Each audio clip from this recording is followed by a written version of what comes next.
Moving along here right now, we're going to go into talking about movies here right now. Because Mr. Frye, we were talking a little bit off the air. Tell us first off about some of the different films that you have been in, and then we'll talk about maybe some of the more either funny or embarrassing type of moments from some of those. Well, let's just talk about some of the movies that you have been in. Embarrassing. I got a lot of those.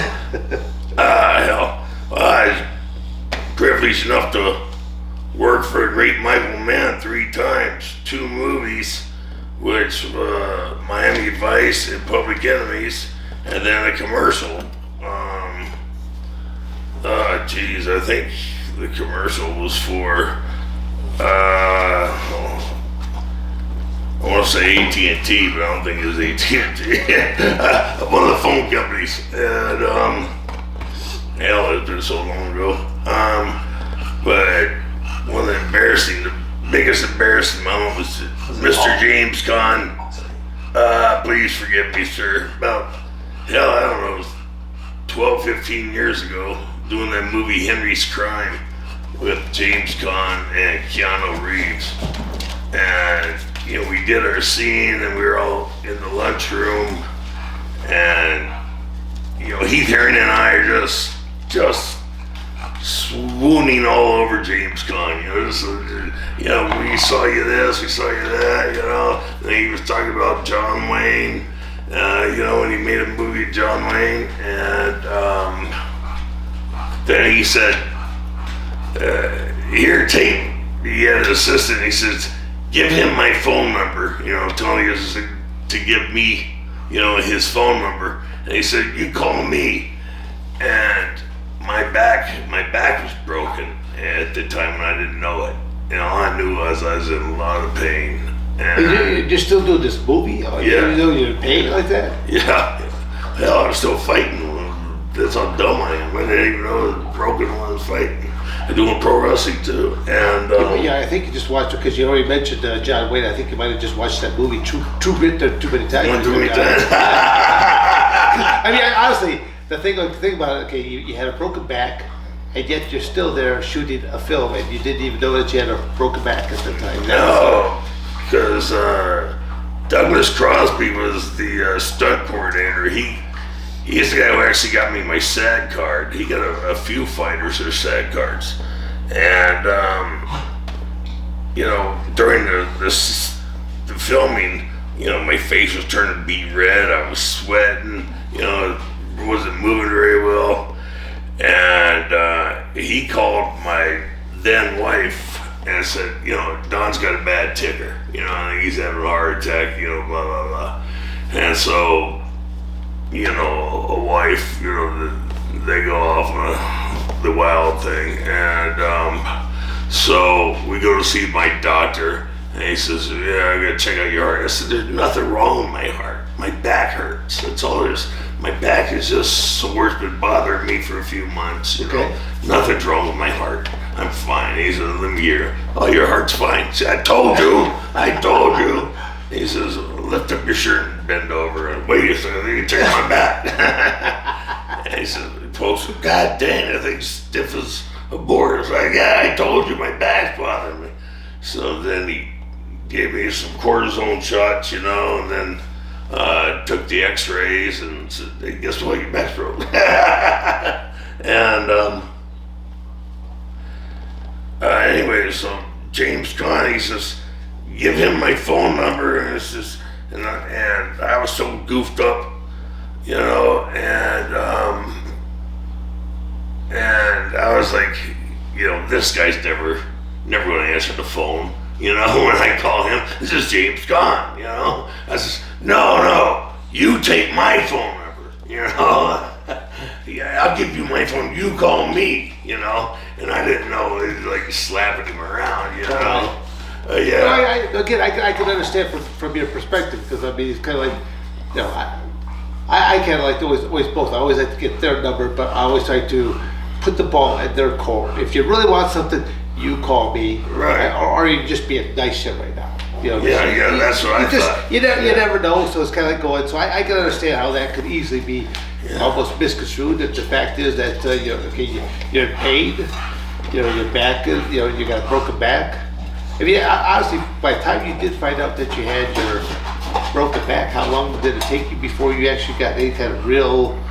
I mean, I won't say cure, but at least in seeing doctors and know that yeah, you have a broken back, and we need to start doing this type of therapy for you. You know what? I think that could have been in '08 when that happened, and I didn't get any kind of till May of 2010. May 2010, May 2011, I had 5 back surgeries. You know, and then now were these all now just on disc or vertebrae or combination or? Yeah. Oh, okay. Yeah. Well, what happened is, Because I mean, I'm sure a lot of people aren't going to know about this because you were fighting up to a certain point in time, and then the movies were a lot of other opportunities, professionals were yet another opportunities for you. So, right. I mean, there's a lot of things that people, sometimes when you go from being on air, and they're seeing you in one industry, they may not even know that you went to the other one, because maybe they were just an MMA fan, they may not have been a professional fan. But I'll simply say that there have been a number of amateur wrestlers turned MMA fighter turned professional wrestler. Right. So again, being in all 3 different industries. Mine was just a little bit different. I jumped into professional wrestling first. I mean, amateur wrestling to professional wrestler, then into cage fighting, stuff like that. So just a little bit different route. But look at going back about you know, when you found out about your back, stuff like that. How long did it take from okay, doc says your back's broke, and to doing actually like first your actual type of therapy, try to take care of yourself? Yeah, it was sometime in '08, you know, '08, and then like I said, you know, we tried, you know, you try doing the chiropractor, the massage, the acupuncture, you know, you try everything you can to avoid Acupressure, acupuncture, yep, all the above. right, everything you can to avoid the surgery, you know. Yes. But at the end, I had no choice because I could only walk 40 feet. I mean, probably 40 steps for so, you know, was that 120 feet? Yeah. But, you know, you're talking little shuffles at the end, you know, like an old person. And,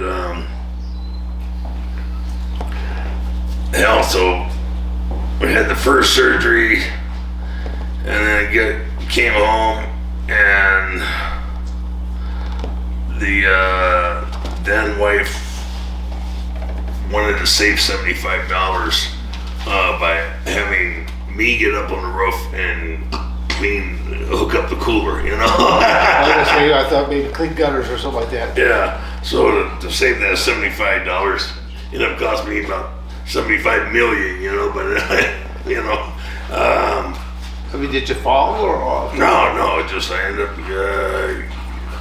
getting a staph infection, you know. Oh, your back? Yeah, because you know, because you just had surgery. Yeah, I just had surgery, so I got up there and sweat got into it, you know, and then I tried, you know, then soap, you know, try to clean it, and just everything went to hell. And so then she writes a nasty letter to the hospital blaming the nursing staff For my infection. Yeah, wasn't me, people, wasn't me. I walked by a computer and I read the first 2 paragraphs. I says, you can't mail that. You can't send that to anybody. That's not true. Get rid of that. And I didn't even read the rest of it, so I really don't even know what all it said. But all I know is, you know, basically she was blaming the hospital for. yeah, and the nurses hated me from there on out, you know. Yeah, it wasn't quite the reception when I went back. You know? Yeah, that could. Oof. And but yeah, like I said, May 2010, May 2011, 5 surgeries. back surgeries. The 5th was they fused 3 vertebrae. And then I believe a year later, everything had taken a crap again. So I went back, they tore out the 3 and they fused 10 because, I had lost 2 or 3 of the vertebrae from the infection. Because the gal said, it was like... When you say lose it, what do you mean by that?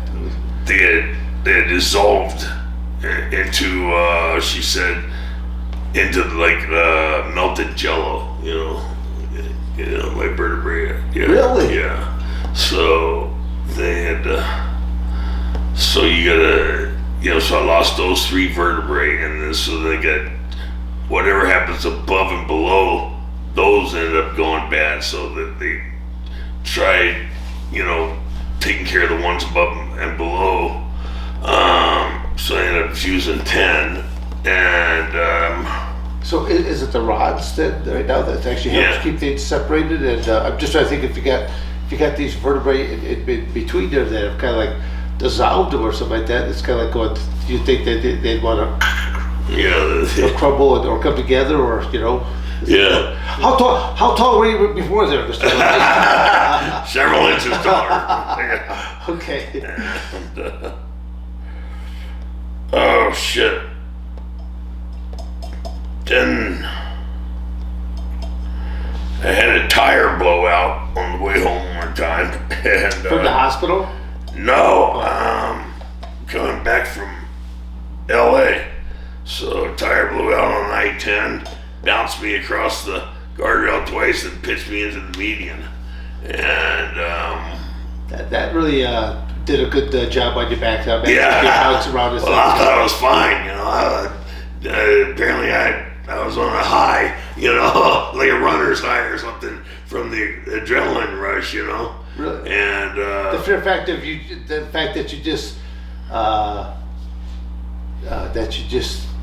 faced death, near death situation. Well, I don't know. Or just I was happy when my truck fell and didn't, held together, because pitched me into the median, and I tried to get out. Door wasn't open, because they hit the guardrail. I rolled down the window and looked out, and you see it's all banged up, and so I couldn't get out. So I crawled out the other side, opened up the door, and I'm facing the back, and I look up, and there's a highway patrolman, with the lights going on. Says, "That son of a bitch shot my tire out." And so that's what you thought? That's what I thought, yeah. Oh. And so he gets out of his car. He says, "You all right?" I said, "Yeah, don't shoot it anymore." Oh, wow. And shit, I don't know how long he was there for, because apparently I was out. I didn't realize I was out, Oh. And I said, "How'd you get here so fast?" And he says, "Well, I was coming the other way, so I saw the whole thing. I thought you were a goner." He says, "I thought I was gonna be doing paperwork for a week, Wow. And hell, so he's writing all this stuff down, and apparently he had time to call the insurance company all day. He says, "I already got a tow truck on the way," and you must have been out. I must have been out, and fuck, where were we at? He's ready to take my statement and all this. He says, "How fast are you going?" I said, "What's the speed limit here?" He said, 70. I said, "That's exactly how fast I was going." He shakes his head. Sure. Yeah. And so we tow it to the next town, and the guy finds a tire shop, and me, the old Mexican boy in the tire shop, wire it together, hammer it out, and I drive it home, 4 hours, and come through the gate out there, and the ex-wife comes out and says, "Oh, it don't look that bad," walks back in the house. The vehicle. Yeah. Not you, huh? Yeah, the vehicle, yeah. Wow. And And I didn't know how hard I hit it, but apparently I broke the rods. You know, it was the first time I broke the rods. And But you're able to drive it back here, though. Yeah. Even with broken rods. Wow, that's. Yeah. The rod's on my back, not the truck. Oh, okay. Good. Okay. I guess you're a hillbilly. I forgot. You know what rods are in a truck. Well, I do it. I'm thinking, how are you able to drive it? That's Yeah. Broken rods. You drive that thing. Yeah, that's okay. And so that goes on. And Mr. Frye, I guarantee you, there are going to be some other people out there too who are wondering the exact same thing. Okay, so it wasn't just me. It wasn't just me. Sure. Oh, was that? Yeah. Was that one of these important people just trying to reach you there? One Was of my that groupies, yeah. Oh, one of your groupies. And so my back's bothering me for a couple years after that, you know, and I'm just trying to get along, do that, and so it's really starting to bother me. And so I'm taking the pain pills. I was about 10 pills a day, and then I'm drinking half a bottle to a bottle of bourbon a day to try and kill the pain. Just wash those pills out, huh? Yeah, just try and function. Yeah. Wow. And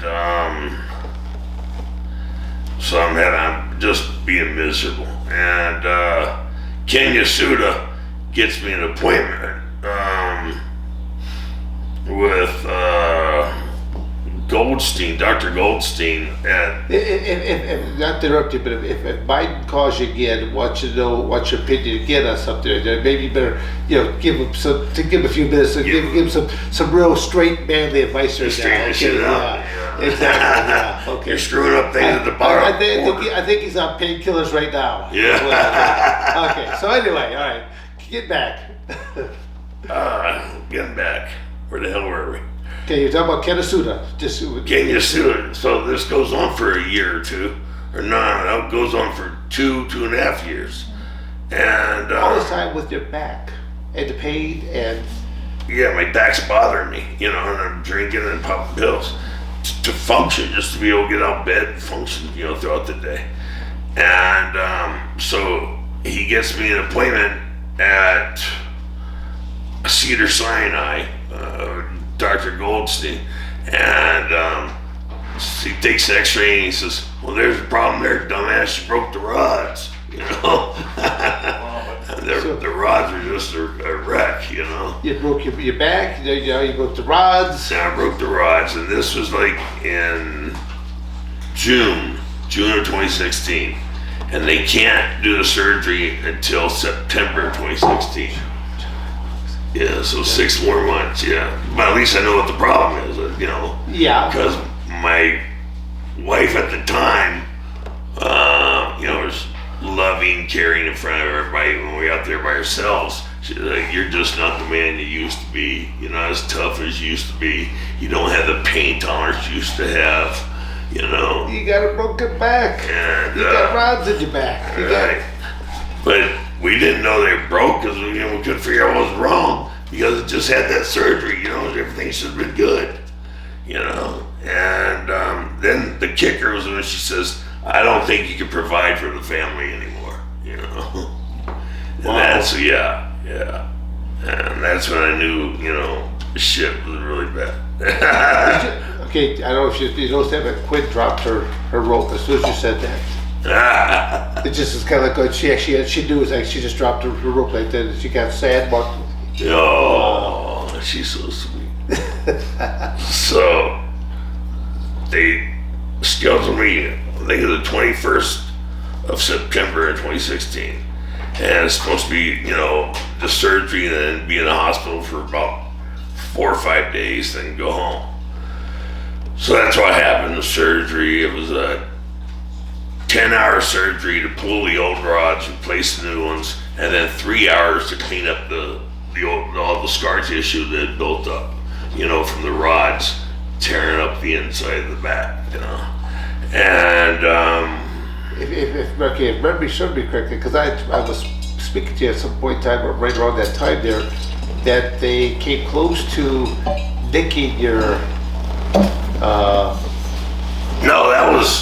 that was in the first surgery. Oh, okay. You know, back in 2010 to 11 is They came close at that time too. when I had the first surgery. Then I had the infection. They went in and cleaned the infection, and they nicked the spinal cord. You know, the spinal fluid sac. You know, and yeah. That's scary stuff. that What one, that man, happens. that one caused me some headaches, really bad headaches. And so going back to the surgery, you know, it was 10 hours plus 3 hours. And then I was in there for 4 or 5 days and checked out. Bye, Brian, thanks for having me. Bye. Went out in the parking lot and had a hemorrhagic stroke. And You only made it out to the parking lot. I was lucky I did it in the parking lot. No. Not in traffic, you know? Shit. Wow. There's Ken Yasuda there. He must be listening. And so they pulled me back in and, you know, give me a CAT scan, diagnosed me with a hemorrhagic stroke, and then put me in a coma for 3 weeks, you know. And then when I got out of the coma, I was they transferred me to a rehab facility for 2 months, you know, teaching me how to shave my hair, how to bathe myself, how to eat, how to walk, you know, all that good stuff. Who I was, what I was, and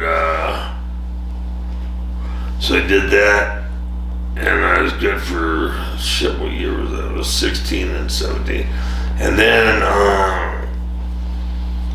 so that was 16. Then 17, I was good, nothing happened, and then at 18, I had met a gal, and Lisa Rinda, and I was pitching alfalfa out of my truck, big bales of alfalfa out of my truck into her truck, and I slipped, landed on my head, hit the ground, you know. You really know how to make an intro there now, don't you, Don? Had to clean up all the blood. I thought, I just scratched my head, you know, get a little blood. And then the back issue started hurting again, all this stuff, you know, losing my balance, falling, walking around. End up, I broke the rods again. So went through that shit again. So ended up in the hospital up there in Scottsdale. I saw you at that point. Yeah. So, And then, because I had the front row seat to them, watching them, you know, cleaning you out, and that was like, that was quite the, yeah, they had to leave it open for 5 days, 7 days. Just the drain and stuff, yeah. Well, they had to figure out what was causing it. No, they had a plastic surgeon who was trying to figure out how he's going to reattach the skin from left side and right side, because I had ran out of skin, you know, so much scar tissue. So, you know, he had to cut and reach way in there, pull over, you know, to attach it. And then the next year in 19, something happened again, and I ended up over here at Banner Hospital, thank God. And I got an infection in my spinal cord, and that one almost did me in closer than the one the year before. But yeah, that one they were getting the dirt, you know. And so then 2020 was good. I don't think anything happened. Okay. I don't think anything happened in 2020. And so far, you know, 2021 is good. So. Okay, well, hopefully we got you moving in more of a positive fashion. It's like, sheesh, you should be getting frequent flyer miles on this. So these back surgeries that you've, that's quite the. Got a little parking spot at the hospital, yeah. No kidding. Yeesh. And to the nursing staff at Northwestern, it wasn't me. even know what's in that nasty letter. Oh, boy, I'll tell you. So we done talking about me? Can we talk about you? Well, I mean, that was, honestly, I learned a few things there. There's a few things that I didn't know about you there, for those surgeries. So it's like going, you've been to the ringer, my friend. You've been to the ringer. You're here on the other side. So Well, I've had anywhere between 15 and 20 back surgeries are related because when I was in the coma, I had a bunch of infections and they had to cut me here, you know, and I got some scars, you know. Well, I'm just glad that you're still here and that we're able to finally do this podcast together.